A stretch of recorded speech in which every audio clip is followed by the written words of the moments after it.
হয়েছিল, তখন কিন্তু আপনাদের পাশে কেউ দাঁড়ায়নি। তখন কিন্তু একমাত্র মমতা দিদি আপনাদের পাশে দাঁড়িয়েছিল, আপনাদের ভোট রক্ষার্থে সুপ্রিম কোর্টে গিয়ে সওয়াল করেছিল। তাই আপনাদের অনুরোধ করছি, বাংলাকে যদি আপনারা বাংলা না বানাতে চান, বাংলাকে যদি আপনারা ইউপি, বিহার বা গুজরাট না বানাতে চান, বাংলাকে বাঁচান, বাঙালিকে বাঁচান।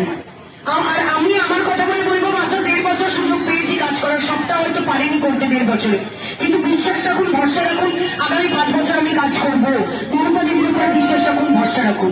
আপনাদের কথা নিয়ে যাচ্ছি, আপনাদের সকলের পাশে থাকবো। যে আমি 1.5 বছর থেকেছি, আপনারা অনেকেই জানেন, আপনারা অনেকেই আমার সাথে আমার অফিসে গিয়ে অনেক সময় কথা বলেছেন, দরকারে প্রয়োজনে আমাকে পেয়েছেন। তাই আপনারা 1.5 বছরে যদি আমাকে আপনাদের পাশে পেয়ে থাকবেন, আগামী 5 বছর অবশ্যই পাবেন, এটুকু আমি কথা দিয়ে যাচ্ছি। আমাকে আবার সুযোগ দিন, 5 বছর আপনাদের পাশে থেকে কাজ করার, নিজেকে প্রমাণ করার আবার সুযোগ দিন।